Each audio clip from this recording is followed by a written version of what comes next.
طيب. بسم الله الرحمن الرحيم. الحمد لله رب العالمين حمدا كثيرا طيبا مباركا فيه، والصلاة والسلام على أشرف الأنبياء والمرسلين نبينا محمد وعلى آله وصحبه أجمعين. أما بعد. Donc les frères, on poursuit aujourd'hui avec la lecture du Mukhtasar, du résumé du livre de l'imam Ibn Qayyim rahimahullah, Madarij al-Salikin, qui s'intitule Al-Iksir. On avait ensemble que l'Iksir, ça faisait référence à l'élixir. Pourquoi il a appelé ça l'élixir? C'est parce que cette description que l'auteur rahimahullah va nous donner concernant le cœur de la personne ainsi que la réforme de ce cœur-là, eh bien, doit avoir comme but le remède face à toutes les maladies du cœur et à toutes ces catastrophes et ces saletés que renferment nos poitrines. Donc on a dit Al-Iksir. On a vu ensemble un ou deux chapitres et l'auteur va nous faire voyager graduellement à travers les sourates du Coran et nous expliquer les différentes étapes que le serviteur va rencontrer dans son cheminement vers Allah Azza wa Jal. Et comme on avait lu ensemble dans le livre At-Tadhkira, et bien la même chose ici. Le but de ces choses-là, c'est de pouvoir se remettre en question et de pouvoir jauger nos actions, que ce soit extérieures ou bien nos actions du cœur, à travers les versets du Coran et à travers la parole des grands imams de notre communauté. Et savoir où c'est que nous on se trouve par rapport à cela.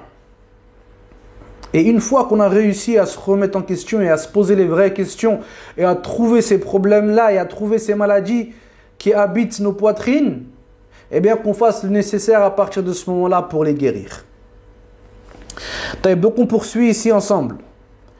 Dans le chapitre qui suit, قال المؤلف رحمه الله اشتمال الفاتحة على شفاءين شفاء القلوب وشفاء الأبدان. Donc là dans le prochain chapitre, l'auteur il nous parle toujours de la Fatiha et il nous dit que la Fatiha elle comprend deux types de guérison. Une guérison pour les cœurs, mais c'est pas tout. Elle contient aussi une guérison pour les corps. Et il va nous expliquer, rahimahullah, tout cela en détail. فقال فأما اشتمالها على شفاء القلوب فإنها اشتملت عليه أتم الاشتمال فإن مدار اعتلال القلوب وأسقامها على أصلين فساد العلم وفساد القصد. Donc là, il nous dit que les maladies du cœur et tous les problèmes que la poitrine peut renfermer, elles tournent autour de deux grandes bases. Et vous allez voir ensemble, Inch'Allah les frères, on va voir à quel point Ibn al-Qayyim, en plus d'être un savant, d'être un alim, d'être quelqu'un qui a une connaissance d'Allah Azza wa Jal, c'est quelqu'un qui a une connaissance du nafs. Il a une connaissance de l'être humain, wallah. Il a une connaissance de l'homme. Et ça, vous allez voir, on va le voir à force. Des fois, on va lire certaines de ses paroles et on va se dire que lui, il était là à peu près, il est mort en l'an 700 de l'Hégire. On va voir que ces paroles qu'il a dit il y a plus de 7 siècles, eh bien, elles sont encore d'actualité dans nos vies de tous les jours. Subhanallah. Donc là, il nous dit que les maladies de la poitrine, elles tournent autour de deux grandes bases, qui sont la corruption de la science et la corruption de l'objectif, le but de la personne. C'est-à-dire que le manque de science et la mauvaise compréhension, la mauvaise science ou bien l'absence de science carrément, que la personne va avoir dans sa poitrine, et pareil, le mauvais objectif, le fait d'avoir un but malsain, eh bien ceux-là, ce sont la base de toute maladie. Et le serviteur lorsqu'il verra des problèmes dans sa vie de tous les jours, ou des problèmes dans sa poitrine, eh bien qu'il interroge son cœur et il verra que les maladies qui ont découlé de ses actions, elles tournent autour d'une des deux ici.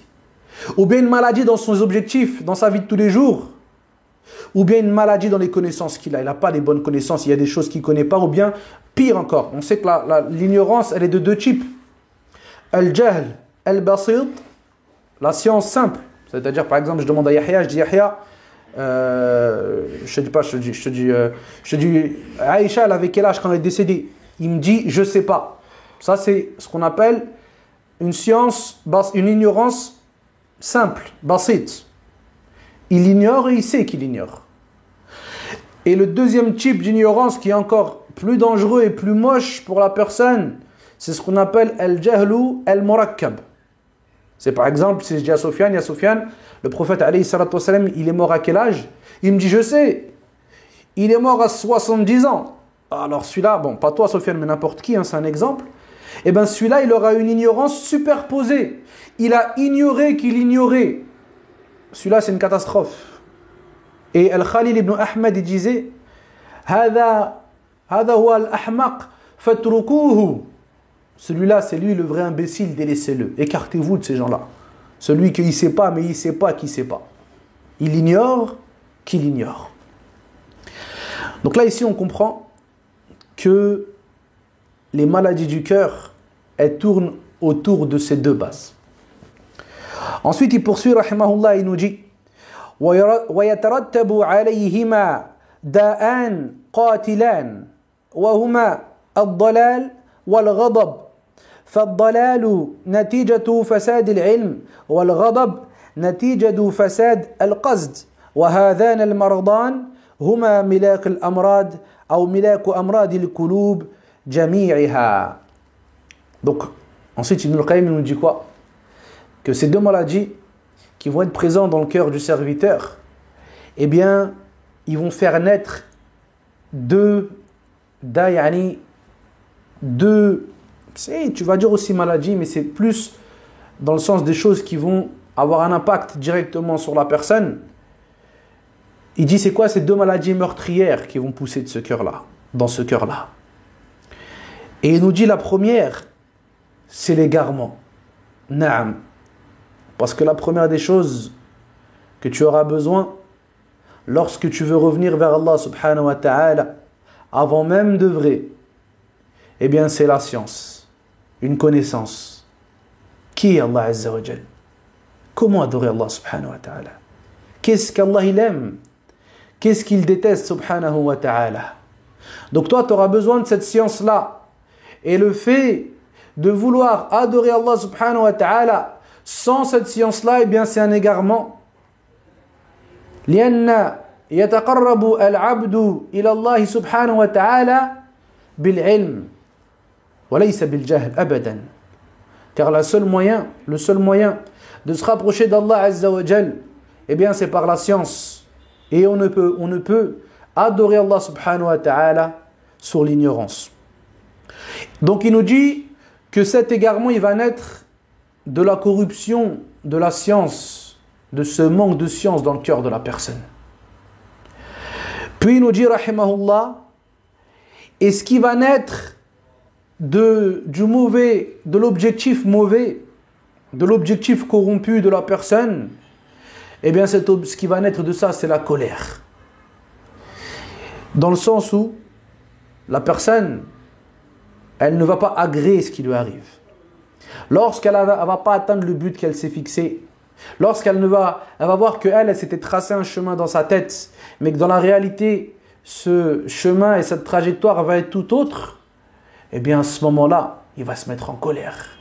Pourquoi? Parce que lui, il n'a pas compris que lui, il se dirige vers Allah Azza wa Jal. Et que pour se diriger vers Allah subhanahu wa ta'ala, on a besoin de lui. Et que tout ce qui se passe et qui va se passer dans ton cheminement, c'est écrit et prédestiné par Allah subhanahu wa ta'ala. Avant qu'Allah Azza wa Jal ne crée les cieux et la terre.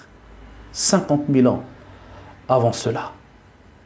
Donc là, on retient quoi? Il nous dit ici Ibn Qayyim qui dit que ces maladies-là, de tout ça, là, de ces bases qu'on a mises en place et qu'on a citées ici, vont découler toutes les maladies du cœur. Toutes les maladies du cœur, ils vont découler de cela. Puis il nous dit فهداية الصراط المستقيم تتضمن الشفاء من مرض الضلال ولذلك كان سؤال هذه الهداية أفرد الدعاء على كل عبد وأوجبه عليه كل يوم وليلة في كل صلاة لشدة ضرورته وفاقته إلى الهداية المطلوبة ولا يقوم غير هذا السؤال مقامه. Donc là, Ibn al-Qayyim rahimahullah nous a donné les maladies du cœur. Il nous a donné ces grandes bases autour desquelles tourner les maladies de nos cœurs.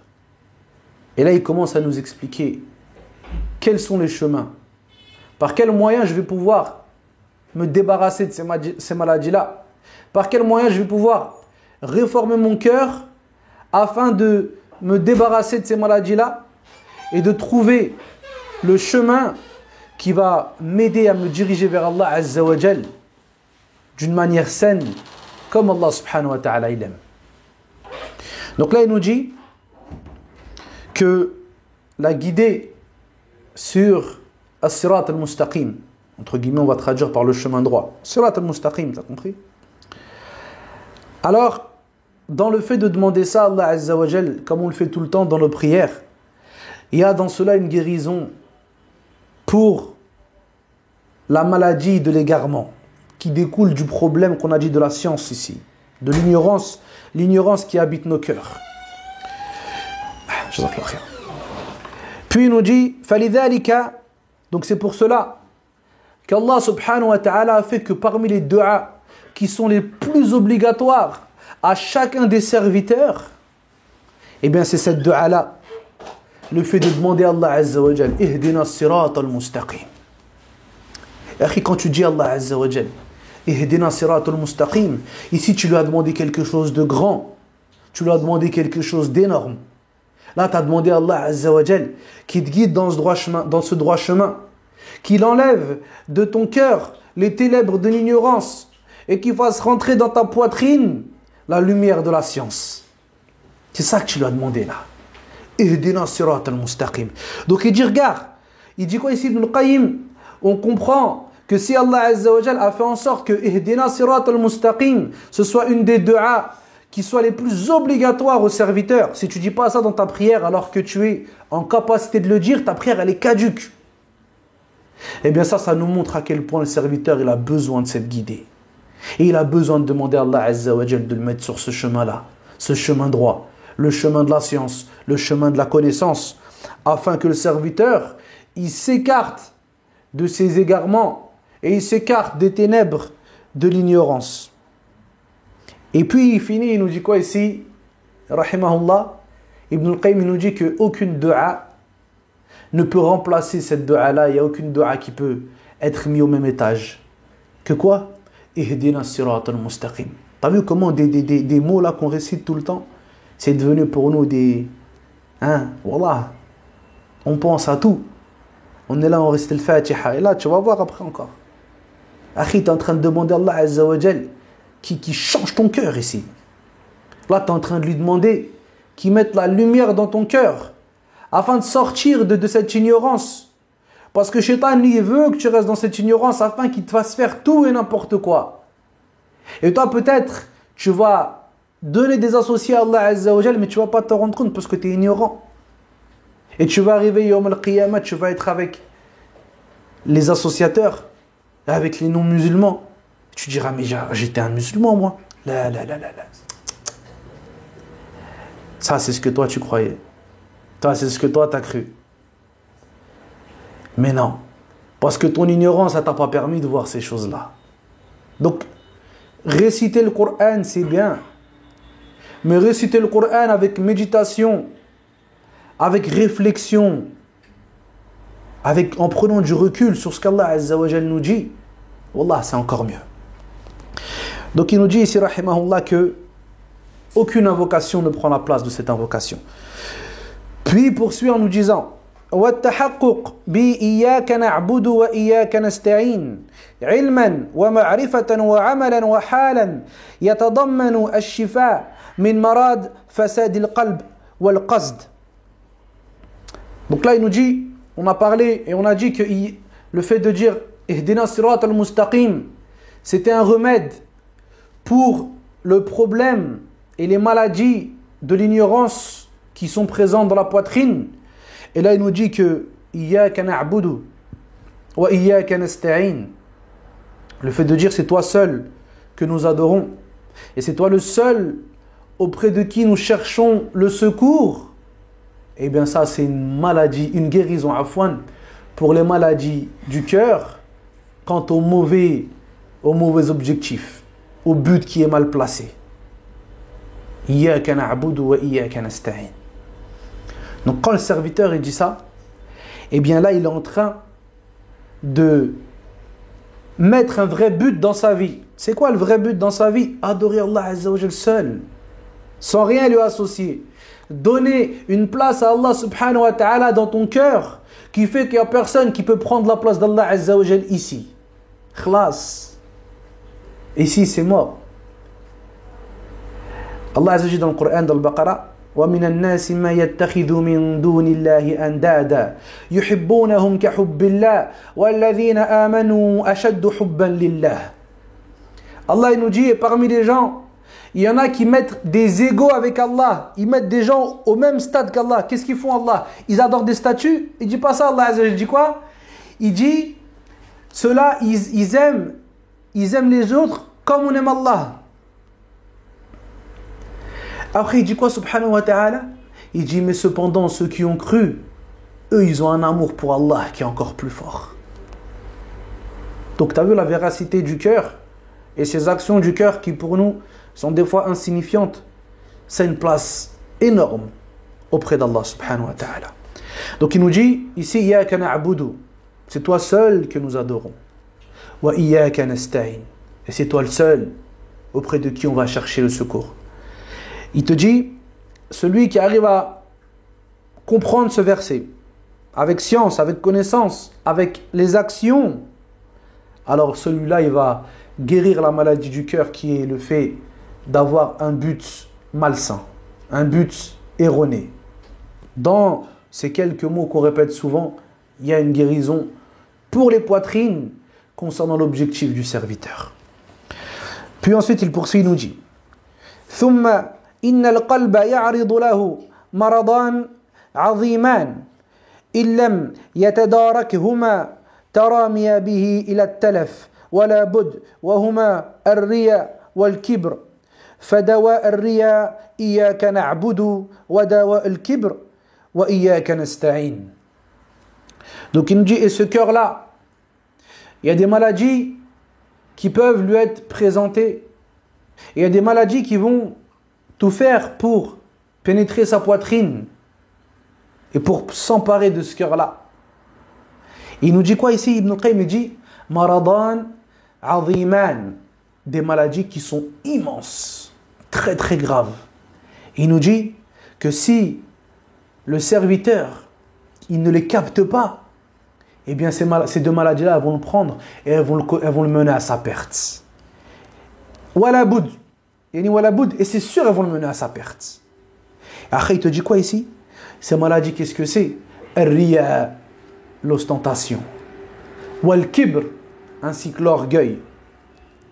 Deux maladies qui sont catastrophiques pour la personne. Et si la personne ne fait pas attention à ces maladies-là, eh bien c'est la perdition. Et il nous dit que le remède, voilà c'est un truc de ouf, voilà comment ils lisent le Coran, c'est exceptionnel. Il nous dit que le remède de ces deux maladies-là, le remède de riya, c'est Iyyaka na'budu. C'est-à-dire que quand la personne, elle va peut-être des fois être trompée par le regard des gens, trompée par le regard de ceux qui sont autour de lui, des créatures vulnérables qui ont été créées d'une goutte de sperme. Et bien à ce moment-là, elle se rappelle de ce verset qu'elle récite souvent, Iyyaka na'budu. Elle dit subhanallah, je suis un musulman. Moi, c'est le seul que j'adore, c'est Allah Azza wa Jal. Et eux, ils peuvent ni me nuire, ni me causer du bien, si ce n'est par la volonté d'Allah Jalla wa Ala. Et moi, je vais mourir et eux, ils vont mourir. Et Allah subhanahu wa ta'ala, c'est le vivant qui meurt jamais. Iyyaka na'budu. Donc le Iyyaka na'budu, ça doit aider et ça doit nous aider à enlever cette ostentation qui est ultra présente. Encore plus de nos jours avec tous ces réseaux sociaux qui sont présents. Tout ce qu'il fait, il veut le partager à tout le monde.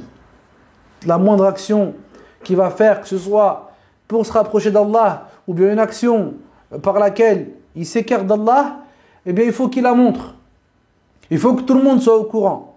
La moindre sensation et la moindre émotion que je ressens, il faut que je la partage avec tout le monde. لا ينبغي للمؤمن أن يكن بينه وبين ربه أسرار لا يعرفه إلا هو سبحانه وتعالى. Donc il faut que le croyant il a des secrets qui sont que entre lui et Allah Azza wa Jal. Des choses que il n'y a que lui et son Seigneur qui sont au courant. Afin de guérir ces maladies-là. Et là, à partir d'aujourd'hui, les frères, quand on lit ces versets qu'on vient de dire là pendant le Fatiha, il faut qu'on se rappelle de ça. C'est ça le but.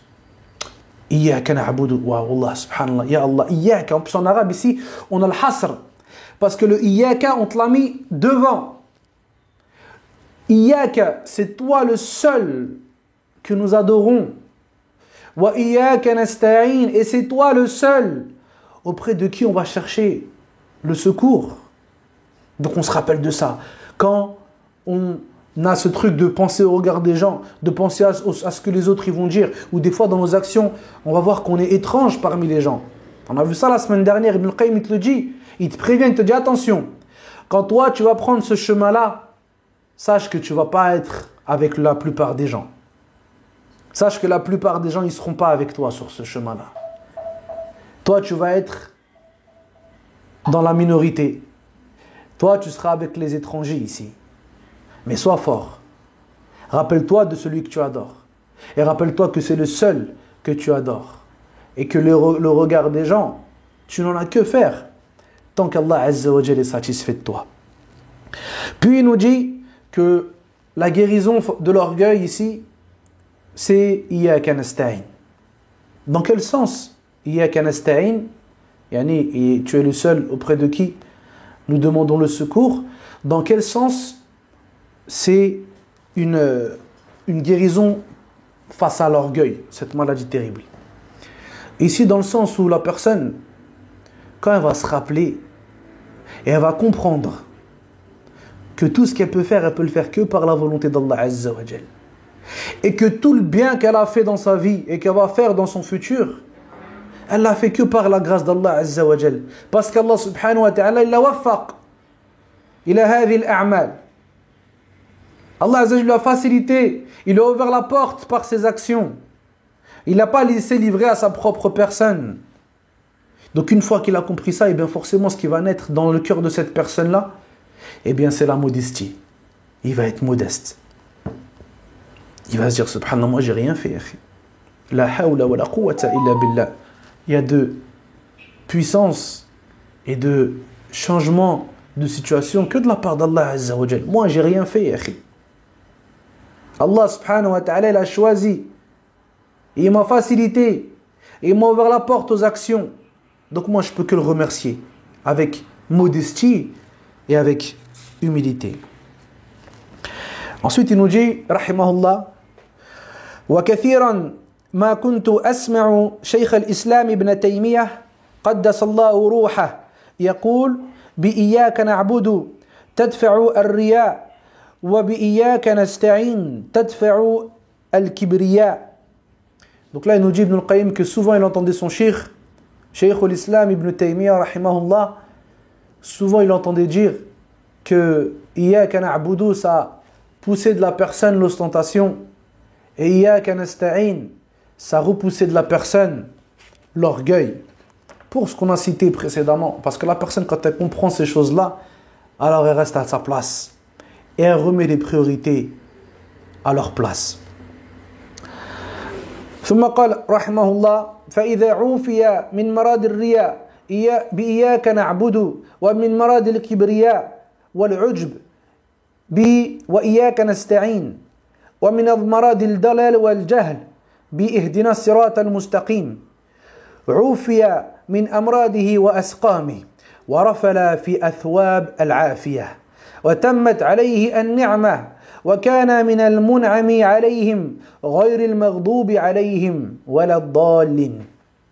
Donc là il nous dit, rahimahullah, que la personne lorsqu'elle s'est préservée de l'ostentation avec Iyyaka na'budu, elle s'est préservée de l'autosatisfaction. Al-ujb aussi en arabe, c'est important ça aussi. Et ça, wallah, des fois on le voit même chez ceux qui prétendent étudier la science. Frère, il est là, il dit, mes cours à moi, venez écouter mes cours, vous allez tomber par terre. Mais c'est des cours, ils sont magnifiques. Wallah, on entend des discours, là, j'ai grossi le truc. Regarde un peu les prêcheurs de Snapchat et de YouTube et tu vas voir que leur discours, il tourne autour de ça. Ouah, moi mes cours, tous ceux qui sont venus, ils en reviennent pas. Yahé, tu te prends pour qui, Yahé? Hein, toi, t'as rien fait, toi. Toi, t'es rien du tout. Et le peu de bien que tu le fais que par la grâce d'Allah Azza wa Jal. Amma min nafsik ma fa'alta shay'a. Mais toi, de ta propre personne, t'as rien fait du tout, Yahé. Al-ujb, l'autosatisfaction. On a vu il y a pas longtemps. Et ça, c'est quoi ça? C'est la maladie. C'est quoi, Akhi? Je vais te dire c'est quoi ça. Ça, c'est que ces prêcheurs qui se sont perdus dans les réseaux sociaux, et qu'Allah il nous guide et qu'il les guide, eh bien, ils ont tout mélangé. Lui, il a vu que tous les, comment ils appellent ça, influenceurs, ils vendent leurs produits et ils vendent leur page ainsi que ce qu'ils vendent, leurs vidéos et leur train-train, leur vie quotidienne, afin d'accumuler les suiveurs. Et des fois, ils vont faire quoi? Des fois, même quand ils vendent des choses, ils font des placements de produits. Eh bien, ils vont mettre un retour d'un client. Ouais, j'ai acheté un truc chez toi, il était super, je te remercie, je suis grave satisfait. Donc lui, il est pris dans ce tourbillon-là. Et ça, on l'a vu de nos propres yeux. Donc le frère, il fait quoi? Pareil avec ses cours. Il montre un truc où le mec, il dit quoi? Akhi, je te remercie, tes cours, ils sont exceptionnels, ça m'a changé ma vie, vraiment, je vois la vie autrement, je me rapproche d'Allah. Et voilà, le mec, il envoie le madh. Et lui, hadha al-maghrour, celui-là qui a été trompé, il partage ça. Comme celui qui a vendu le dernier rasoir électrique. Et après, en bas, il te met un truc, il te dit quoi? Il te dit, je vous l'avais dit que mes cours, ils étaient différents. Ya salam. Ya salam. Hadha ma tadhunnu bi nafsik. C'est ce que tu penses de ta personne. Alors qu'on va voir qu'Ibn al-Qayyim, jamais de la vie, tu le verras dire une parole comme ça, akhi. Wa huwa Ibn al-Qayyim. Wa Sheikhul Islam, jamais il dirait une parole comme ça. Wa l'imam Ahmed, jamais il dirait une parole comme ça. Et avant ça, les compagnons, jamais ils disaient des paroles comme ça. Kanu yusi'una adh-dhann ala anfusihim. Ils avaient du mauvais soupçon envers leur personne. Et ils se voyaient comme étant des pécheurs, faibles et vulnérables. Et tout le bien qu'ils faisaient, ils savaient que ça venait que d'Allah Azza wa Jal. Donc nous, il ne faut pas qu'on se laisse tromper par ça. Toi, tu n'as rien fait, ya Abdallah. Allah Azza wa Jal t'a ouvert une porte. Il t'a dit, va. T'as dit, tiens, Yahya. T'as dit, tiens, Zak, allez-y. Pour vous, je veux vous du bien. Je veux que vous allez prier le Fajr à la mosquée le matin. Je veux que vous appreniez le Coran. Fadlun min Allah. Allah nous dit dans le Coran, وَلَوْلَا فَضْلُ اللَّهِ عَلَيْكُمْ وَرَحْمَتُهُ لَكُنْتُمْ مِنَ الْخَاسِرِينَ. Et si ce ne serait pas la miséricorde d'Allah Azza wa Jal, ainsi que sa grâce, alors certes, vous aurez été du nombre des perdants. Allah Azza wa Jal, c'est lui qui a fait, toi, tu n'as rien fait, ya Abdallah. Donc celui qui pense ça, qui se remet en question, et qui revient à ce verset, وَإِيَّاكَ نَسْتَعِينَ. Donc, on reprend là ce qu'il dit l'auteur. Celui qui a guéri ces maladies-là, puis il s'est préservé de la maladie de l'égarement ainsi que de la maladie de l'ignorance avec Ihdina Sirat al-Mustaqim. Alors il nous dit que celui-là, il a été guéri de l'ensemble des maladies. Et que la grâce d'Allah Azza wa Jal, elle est parachevée sur lui. Et il est parmi ceux qu'Allah subhanahu wa ta'ala a comblé de bienfaits. Et il n'est pas parmi ceux qu'Allah subhanahu wa ta'ala a jeté sur eux sa colère.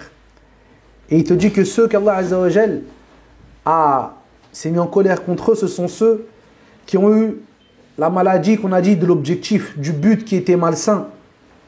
Ceux qui ont connu la vérité et qui s'en sont détournés. Certains disent que c'est les juifs ici. Et l'abdallin, c'est qui? C'est ceux qu'on a dit qu'ils ont l'autre maladie du cœur.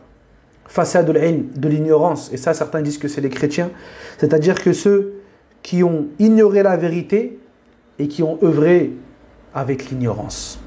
Donc lorsque le serviteur il a réussi à guérir ces maladies-là, eh bien, il s'est préservé de beaucoup de maladies.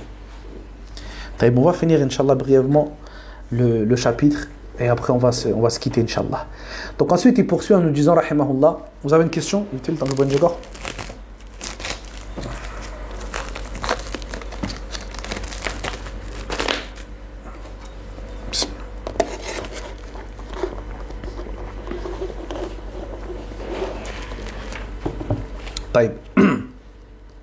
Donc là, on a traité les maladies du cœur et la guérison que la Fatiha a apportée au cœur du serviteur.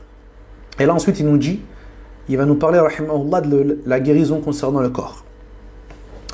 Il nous dit, فَأَمَّا تَضَمُّنُهَا لِشِفَاءِ الْأَبْدَانِ فَفِي الصَّحِيحِ مِنْ حَدِيثِ أُبَيْ الْمُتَوَكِّلِ عن أبي سعيد الخدري رضي الله عنه أن ناسا من أصحاب النبي صلى الله عليه وسلم مروا بحي من العرب فلم يقروهم ولم يضيفوهم فلدغ سيد الحي فأتوا فقالوا هل عندكم من رقية وهل فيكم من راق. Donc là le hadith d'Abu Sa'id al-Khudri il est connu lorsque les compagnons ils sont passés devant une tribu des Arabes et que ceux-là, ils ne leur ont pas accordé l'hospitalité et ils ne les ont pas accueillis. Et ça, c'est grave chez les Arabes à l'époque. Puis après ça, le chef de cette tribu-là, il a été piqué. Je ne sais plus si c'est par de mémoire, je crois que c'est ou bien un serpent ou un scarabée. Ou un scorpion, afwan. Ou bien un serpent ou un scorpion. Et il nous dit qu'à ce moment-là, il est venu les voir. Là, ils sont venus les voir. Et il leur a demandé, il a dit, est-ce que chez vous, il y a un raqi? Est-ce que chez vous, il y a quelqu'un qui peut nous faire la ruqya? فقالوا نعم لكنكم لم تقرونا فلا نفعل حتى تجعلوا لنا جعلة. Après ils ont dit, les sahaba ils ont dit quoi? نعم لكن vous ne nous avez pas accordé l'hospitalité. Donc nous on va vous donner cette ruqya à condition que vous nous donnez quelque chose en échange. Donc là, ils ont dit quoi? Ils ont dit فَجَعَلُوا لَهُمْ عَلَى ذَلِكَ قَطِيعَةً أو قَطِيعًا من الغنم فجعل رجل منا يقرأ عليه بفاتحة الكتاب فقام كأن لم يكن به قلبة. Donc là, à ce moment-là, il nous dit que eux, ils ont dit on va vous donner des bêtes en échange que vous récitez sur notre malade le Coran. Donc là il y en a un parmi les sahaba radiyallahu anhum qui s'est levé et qui a récité sur eux le Fatiha. Regarde, eux ils avaient une connaissance du Coran. Ils savaient la puissance de la Fatiha. Donc il a dit je ne veux pas aller loin, le Baqara ou la... Dans le Fatiha il y a tout ce qu'il faut. Donc là ils ont dit quoi? On lui a resté le Fatiha. L'homme il s'est levé comme s'il n'avait jamais rien eu. فقلنا لا تعجلوا حتى نأتي النبي صلى الله عليه وسلم. Donc là ils ont dit quoi les compagnons? Attention, touchez pas à ce qu'on a pris en échange comme toutes ces bêtes là jusqu'à ce qu'on arrive au prophète alayhi salatu wassalam et on lui demande concernant notre action, est-ce que c'est bien ce qu'on a fait ou pas? فأتيناه فذكرنا له ذلك فقال عليه الصلاة والسلام ما يدريك أنها رقية كلوا واضربوا لي معكم بسهم. Donc le prophète alayhi salatu wassalam, quand ils sont venus auprès de lui et qu'ils lui ont cité cette histoire, il a dit et comment avez-vous su que c'était une ruqya? Il leur a dit quoi alayhi salatu wassalam? Mangez de ces bêtes là et donnez-moi-en une part afin que je me joigne à vous dans cette bête là, pour leur montrer à quel point c'est licite. Donc là on comprend clairement. Les gars, c'est ce qu'il va nous dire ici, Ibn al-Qayyim. Il nous dit juste après que on voit que ces gens-là, c'était des non-croyants. Et c'était des gens avares qui n'ont pas accordé l'hospitalité aux gens qui passaient chez eux. Et malgré ça, le Coran il a eu un impact sur ces gens-là. Il lui a donné une guérison jusqu'à ce qu'ils se lèvent comme s'il n'avait jamais eu de problème. Donc c'est fort ça. Et là Ibn Qayyim nous dit quoi après? فَكَيْفَ إِذَا كَانَ الْمَحَلُّ قَابِلًا. Alors comment ça doit être si celui sur qui on récite le Coran, il accepte cela et il reconnaît que le Coran c'est la parole d'Allah subhanahu wa ta'ala? Comment ça doit être avec celui-là? Alors que ceux-là, ces gens-là, là, c'était des gens qui ne croyaient même pas en ça. Ils ne croyaient même pas au Coran. Des gens qui avaient un mauvais comportement. Une récitation d'Al-Fatiha, il est ressorti comme s'il était tout neuf. Donc là aussi, il y a une mas'ala. Certains ils pourront dire, ouais, ils ont pris un échange pour de la récitation du Coran. Donc là, on va dire déjà, la première des choses, c'est que les ulama, ils font la différence entre ce qu'on appelle al-ja'ala et l'ujra. Sur al-ja'ala, c'est le fait de donner quelque chose en compensation. Et l'ujra, on va le traduire comme le salaire. Alors, le fait de prendre un salaire pour le Coran, ou pour toute action par laquelle on se rapproche d'Allah Azza wa Jal, alors hada c'est haram. Ouais, Cheikh Abdel Salam al-Shuwayyan, hafidhahullah, il dit que Cheikh l'Islam rapporte le consensus sur le fait que c'est haram. Moi, je ne peux pas dire à quelqu'un, viens, je t'apprends par exemple à faire la prière, mais tu me donnes tant, sinon je ne le fais pas. Et toi, tu me dis, vas-y, on négocie, je te fais un salaire tous les mois. Là, ça, c'est pas bon. Mais yajouz, par contre, c'est autorisé quoi? Ce qu'ils disent les ulama, al-ju'la. Le fait de donner une compensation comme ça. Il y a plusieurs différences que les ulama citent entre cela. Ils disent que le ju'la, celui qui fait l'action, il peut être ignoré, c'est-à-dire on ne le connaît pas. Moi, je dis quoi, par exemple? Celui qui vient et qui construit la mosquée, je lui donne tant. Et l'action aussi, elle peut être ignorée.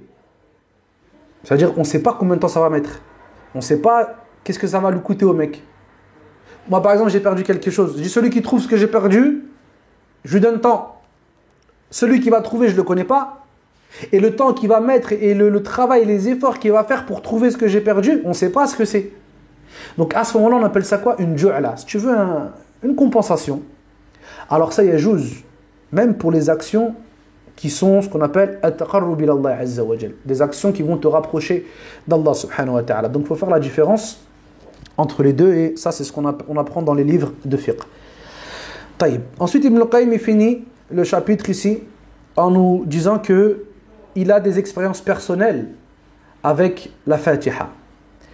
فقال رحمه الله وأما شهادة التجارب بذلك فهي أكثر من أن تذكر وذلك في كل زمان وقد جربت أنا من ذلك في نفسي وفي غيري أمورا عجيبة. Donc là il dit que concernant mon expérience personnelle, alors il y en a trop pour qu'on puisse les dénombrer, et ceci dans tout temps. Et il dit, avec ma propre personne et sur les autres, j'ai pu voir des choses exceptionnelles. J'ai pu voir des choses étonnantes avec la Fatiha. Et après il nous dit, ولا سيما مدة المقام بمكة أعزها الله تعالى فإنه كان يعرض لي آلام مزعجة بحيث تكاد تقطع الحركة مني. Il nous dit, j'ai vu des choses étonnantes justement avec cette Fatiha quand je ressentais des douleurs, et plus particulièrement lorsque je résidais à Mecca.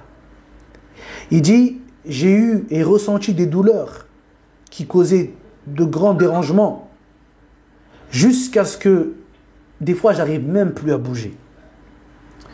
Il te dit, et des fois وذلك في أثناء الطواف وغيره فأبادر إلى قراءة الفاتحة. Il dit donc des fois même en plein tawaf, je ressentais des douleurs comme ça.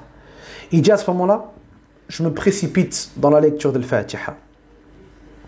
وأمسح بها على محل الألم فكأنه حصاة تسقط. Il dit à ce moment-là, je nettoie et j'essuie à l'endroit de la douleur que je ressens, et c'est comme si une pierre sortait de mon corps. Tu as vu comment il comprenait le Fatiha et comment ça avait un impact? Nous ici on peut dire pourquoi nous ça ne marche pas quand on fait. Parce que nos cœurs ils ne marchent pas. Ils ne marchent plus, ils sont en panne. Il n'y a pas cette vie dans nos cœurs qui fait que quand on va réciter le Fatiha, eh bien Allah subhanahu wa ta'ala il va donner la guérison sur place. Après il dit جربت ذلك مرارا عديدة.